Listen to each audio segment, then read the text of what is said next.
Bonjour Bandeko Balandia Chronique de Net TV. C'est toujours Gilmas Nakacha ba analyse objective.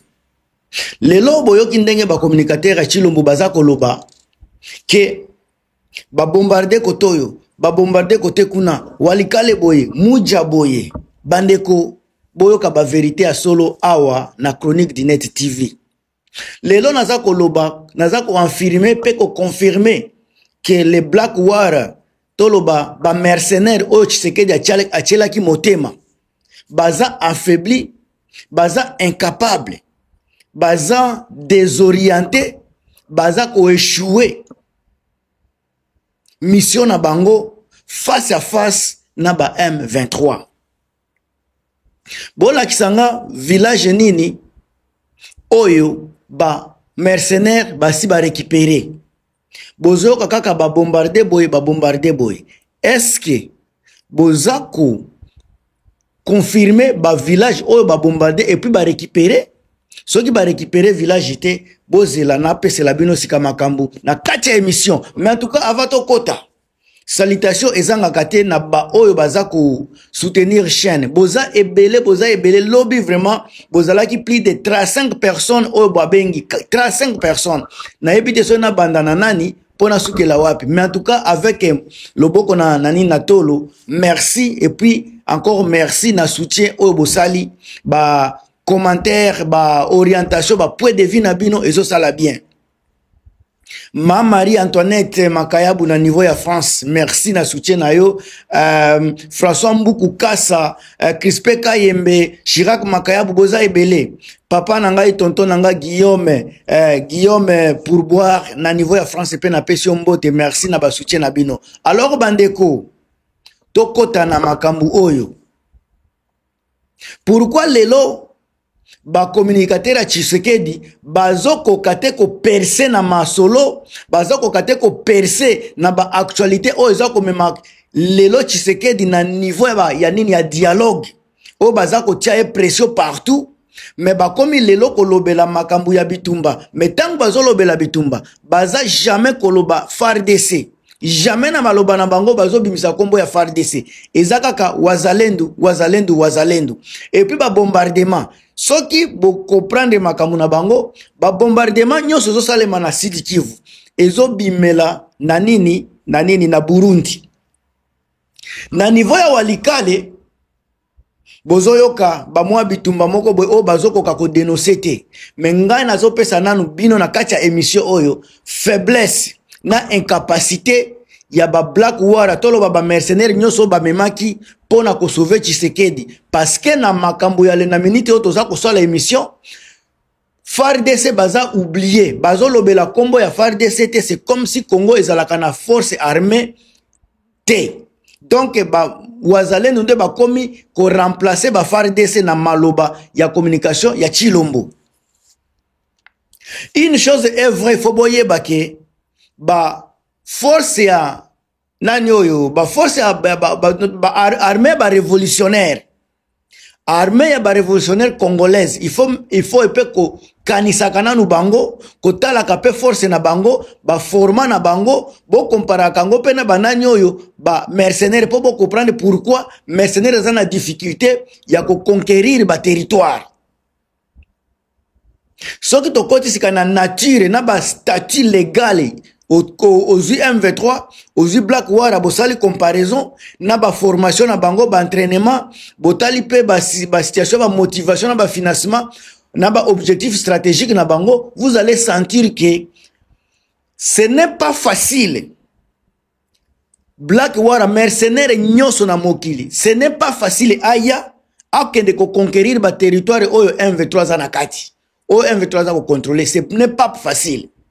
Yango bozomona ba mercenaires baza depuis bayaki basala ke lo côté, mais baza ko gagner mbongo bazo sala lo côté, mais mbongo na bango eza ko futama. Alors surtout que na nature na ba statut légal na bango côté M23 soki boza mayel, vous allez voir que nini armée ya révolution congolaise c'est un mouvement politico-militaire.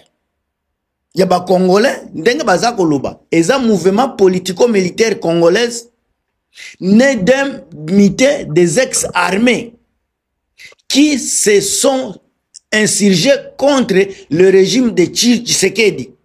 Ils agissent sans reconnaissance légale, parce que le monde entier n'a pas reconnaître Bangote, et revendique des objectifs politiques, et qu'est-ce que la politique et sécurité des populations congolaises d'origine rwandaise, ou la réforme de l'armée, baza ko revendiquer banini baza ko bunda contre ba arrestation arbitraire, ba mauvaise gouvernance à Tshisekedi makambo ebele. Alors, pendant la sens, on a beaucoup de Black Wara, Net Academy, et ça entreprise militaire privée. Ba oyo, ba M23, baza mouvement politico-militaire. Ba misusu baza entreprise militaire privée. Légalement enregistré et sous contrat ya gouvernement américain. Son activité est de fournir des services de sécurité, de formation et de combat contre rémunération de bopesi sambongo ake kubunda. Alors différence clé na point ya nature na statut légal les a M23 baza ko agir comme force insurgée politique alors que ba Black War baza société commerciale de ya ba mercenaires. So il faut que na niveau ya formation na ba entraînement est-ce que makambo zokota na approfondi kala malembe nazokota na approfondi ndeko na ngai tonton na ngai Raphaël Ngongo na niveau ya Canada vidéo ya ngoyo surtout côté na formation na ba entraînement vous allez sentir que côté M23 combat na bango ba combattant ya M23 auto benga ba armée à révolution congolaise baza ici pour la plupart ya ba acier combattant ba acier soldat et congolais po baza ki baza formé mikolo yo na ba israélien na ba Qatari na armée rwandaise pe o baza pe na expérience ya ba ancienne rébellion eza misu ba meka baza na expérience ya ba rébellion bakota na ba AFDL bakota na ba CNDP soki CNDP bakota baleka na ba rébellion baza na ba formation baza na expérience ya bitumba. Leur formation est militaire classique orientée vers guérilla, la mobilité et le combat de montagne.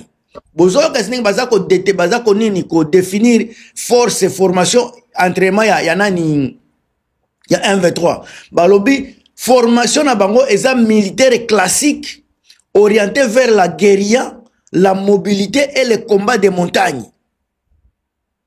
Pendant que skabazo la kisaba Black War baza ba membre ya base commando d'élite américain ba misupe ba bundate ezaka asie commando me obundate osala kaka formation me ozala kanona réserve otiki bitumba otiki na makambo armée okomi nani okomi na yo asie combattant. Donc eza ba asie baza ko ba recevoir entraînement très avancé na tactique urbaine, protection rapprochée, opération spéciale et logistique de guerre moderne. Bango moni ba tactique logique ya guerre moderne. Bango baza sur le terrain makambo bitumba ya front. Bazana katite bango kana makamba ba logistique ya guerre moderne ba protection rapprochée bango baza makamba ko protéger batu biloko ndengo wana mais soto koti na combat so ba koti na combat bitumba penda bitumba boyoki ndenge ba définir formation ya ba M23 donc bango baza ba militaire classique orienté vers la guérilla, mobilité, combat de montagne. Différence c'est Canada ko pesa na mukuse. M23 baza ko reposer sur l'expérience de terrain et la tactique locale. Tandis que Black War baza ko utiliser ba méthode professionnelle de guerre contractuelle très technologique. Bango baza utiliser ba appareil, bango baza bien côté ba appareil. Mais M23 baza makasi côté ba tactique de guerre. Yango bozomona bango baza koya baza na incapacité difficulté ya ko meka M23 parce que M23 baza na force terrestre baza na ba technique baza na ba mobilité et puis ba combat ya montagne bango baza na ngo eza makamu na bango oyo ba Black War baza na ngote kombo kaka ndeza kokosa biso kombo nde mutezo kosa congolais Black War ba américain a gagné kabitumba place nyoso te. Américain ne signifie pas être meilleur. bakenda na ba Vietnam ba Shua bitumba kuna ti lelo ba place ebele ba kokate ba Afghanistan ba kokate.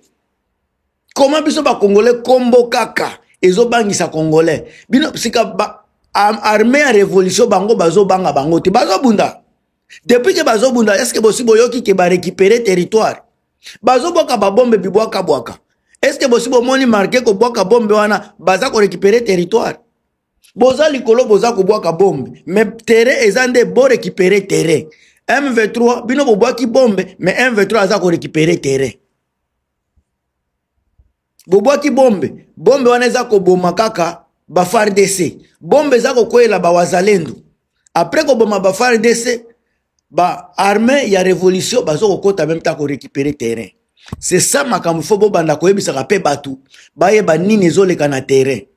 Motivation na financement yango pe eza parmi ba comparaison entre ba deux mouvements no baza kobunda na front. Côté ba M23 baza motivé par la revendication politique et ethnique.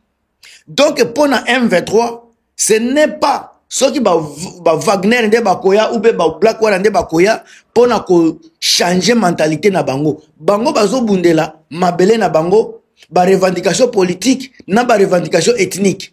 Financé par la prise de positions stratégiques des sources régionaux, souvent accusées de venir du Rwanda, et la gestion des ressources locales. Pendant que ce que Blackwater bango baza motivé par les profits économiques. Bango baza ba business people. Blelo ba ki koya so ba moni ke usimba te ba kei na bango. Mais ba M23 ba ko kende kete parce que mboka na bango ba revendication mboka na bango. La différence yango wana. Donc, ba opération, il y a ba Blackwater, ils ont payé à prix fort par des gouvernements ou des entreprises. Alors, différence yangoyo, ba M23 bazako bunda, bazako combattre pour une cause politique, yamboka na bango, mais banda ba Blackwater bango bazako bunda selo pour un contrat financier. Eza contrat. Baza na sentimenté, eza ka contrat. Donc, il y a kufa pona bino, ou bien il y a pona mbongo. Point d'interrogation. Et puisqu'il y a un objectif stratégique na bango pezali, objectif stratégique qui est très important également na Kacha Masolo. M23 cherche à changer les rapports de force à l'est du Congo et imposer une négociation politique avec Kinshasa. Pendant que les Blackwater n'ont aucun agenda politique propre. Les Blackwater exécutent des missions pour des clients. Point et trait. Bon, il y a une différence, il y a un objectif na bango. Donc, mutu moko a un objectif, il y a un rapport, il y a changer un rapport de force na kachamboka na ye, et puis qu'on impose une négociation politique na kachamboka na ye. Mais Blackwater aza koya pona sans agenda, aza na agenda ta mon côté. Ye kaka baza ko pesa mission ko exécuter. Différence yango wana. Alors,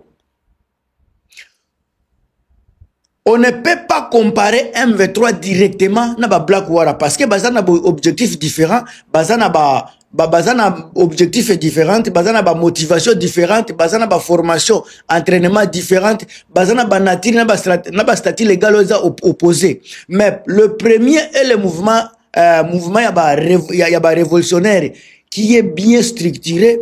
Les seconds, olo c'est kanazolo ba M23. Et ça mouvement ya ba nini. Il y a un révolutionnaire qui est bien structuré. Et le second, il y a Blackwater. Et ça, entreprise, il y a un mercenaire. Alors, la ressemblance, et ça, na niveau moko le plan fonctionnel.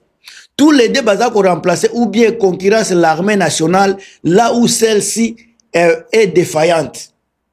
Kaka la serre et loko moko ya ressemblance au niveau dans le niveau fonctionnel. Bango baza ko bunda bango tout pona ko défendre place ils en a défaillance et baza ko opérer sur une discipline militaire supérieure à celle des troupes locales. Donc ezala ba M23 baza ko travailler baza ko opérer avec morale et discipline ezala likolo ko leka ba FARDC. Même chose dans ba Blackwater pe morale na bango discipline na bango eza likolo par rapport à ba FARDC. Mais c'est yango bomoni sika pourquoi ba nani ba Black War baza na difficulté ya ko attaquer ba M23 ou ba armée ya révolution congolaise parce que ba Black War bango bazaka na ba makambu ya ba drone yango bozomona ba yango bazo sala na chambre ko bunda botala na niveau Amérique bozomona neti bazana ba militaire rebelle soki ezala ba militaire musu batikala ko bunda te basala kaka ba entraînement batikala ko bunda te mais tango ye akotika makambu ya armée kuna akomine mercenaire mutu wana azana formation ya malonga te azaka na makambu o ayebi kaka ya ba drone ya ba appareil mais na front boy azana ayebi makambu te mais sika boza ko tinde na Congo esika map penza azako maîtriser te mais ko azako ya ko bunda contre une personne une armée ya ba révolutionnaire oyo bazo pesa bango nini ba entraîner baza na nini baza ba militaire moko classique baza na formation ba militaire classique bazo ko bunda na ba armée ba révolutionnaire congolaise oyo eza na orientation ya ba guérilla bazo ko tia ko mekana na ba militaire ba armée oyo eza na mobilité makasi boye bazo nga ko ya ko meka na ba oyo basalaka ba combat ya montagne. Est-ce que bakokoka?